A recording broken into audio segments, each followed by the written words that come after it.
Afternoon, Dharmesh. We are at ParalympicsGB House because yesterday was a really special GB day for ParalympicsGB. They got 12 gold medals. That is the most successful single medal haul of this century. One of those golds was from the legend that is sat next to me, Kadeena Cox, who got her 5th Paralympic gold, 5-time Paralympic champion. Kadeena, just talk us through what that gold meant after a really difficult week for you out here.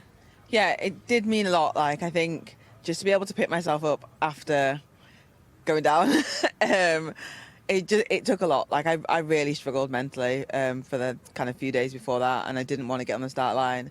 Anxiety was kind of like really like getting to me, and I was basically crying before I even got on the start line. But the boys gave me such a great pep talk that I just knew I could get out there and do it with them.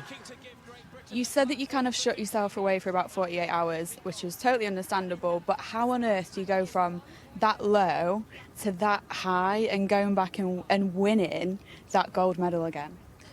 Yeah, it was really bizarre, and I feel like it was a real roller coaster. But I think, firstly, my faith, like, I just trusted in God to be able to give me the strength.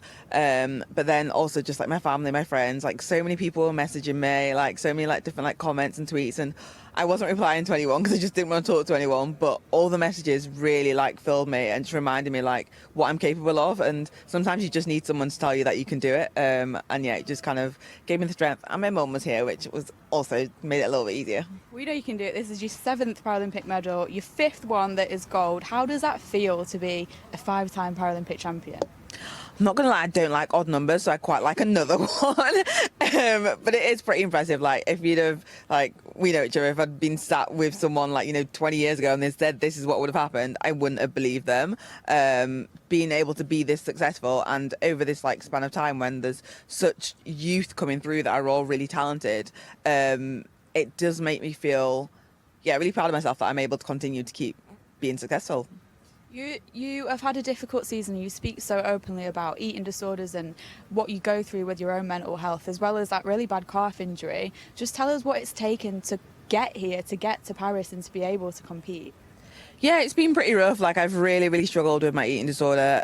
I think just with the turbulent year that I've had, like I had a relapse a year ago, and then I just struggled with my body dysmorphia, and then I've had injuries because of the relapse, and then, I tore my calf 6.5 weeks ago, so I was in a boot walking around New York 4 weeks ago, which just sounds bizarre to be now sat here. So yes, to be able to like bounce back, it really does just take like, it takes a village, like my friends, my family, like I say, like my faith, and just the support team. Like, we have such a great team, like British Cycling, obviously supplied by UK Sport and the National Lottery. Without them, like, I wouldn't be able to keep bouncing back, because I am very fragile. Like, believe it or not, I am so fragile. So having a great support team behind me has really helped. What was that rehab process like? Because that is a big injury, a tear in your calf muscle. That's huge. So how did you get to this point? Yeah, I think I had the same injury back in December, and it took me 12 weeks to get back from. So yeah, when we were like, how long is it going to take to get back? And everyone kept asking, and I was like, well, I've only got 6.5 weeks, so I guess that's how long it's going to take. And honestly, we just had to do so little in the beginning just to make sure it was recovered enough. And I only got onto the track maybe like 10 days before racing on Thursday, which sounds crazy. Like, I was literally just doing like little bits of loading, like, on the calf machine. I was able to do a few little calf races, but yeah, I couldn't even ride on the track until 10 days before. So to be able to come out here and do this, like, yeah, I may be slightly disappointed, but like also like it was an awesome achievement to even get here. You said you didn't like odd numbers. Talk to us about LA. What are the hopes? Will you be back on the athletics track as well?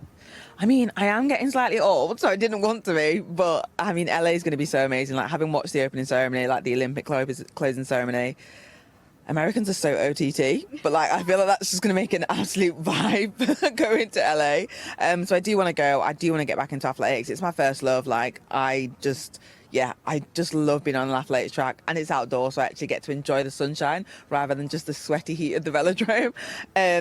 And it's how I made my name. Like, Kadeena, like, two sports that appeared in Rio, doing two sports, and I'd quite like to end in LA doing two sports. That sounds like I'm about to end my career, but we've got 4 years before it's going to happen. So fingers crossed I'll be out there and I'll be able to do two sports, which would be a joy.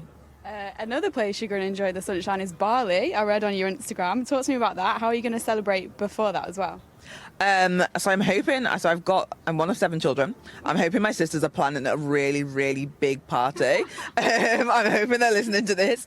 So yeah, I'm going to spend some time with family. I might even book a trip before Bali. Bali is not until the 21st. So I'm like, oh, can I squeeze in another trip first? But I'm going on a solo trip to Bali. I haven't even booked my hotels yet. I'm just going to kind of just jump around from like different hotel to hotel, do a bit of backpacking, which might be quite challenging in my wheelchair, but I think I'm going to vlog it and just kind of show how accessible it can be, or try and make it as accessible as possible, and then just find myself. And I said I might even cut my hair off out there, like I'm going through a phase, it would seem. Cut the hair off, don't cut the lashes off because they're incredible, and if you need a companion I can always come with you.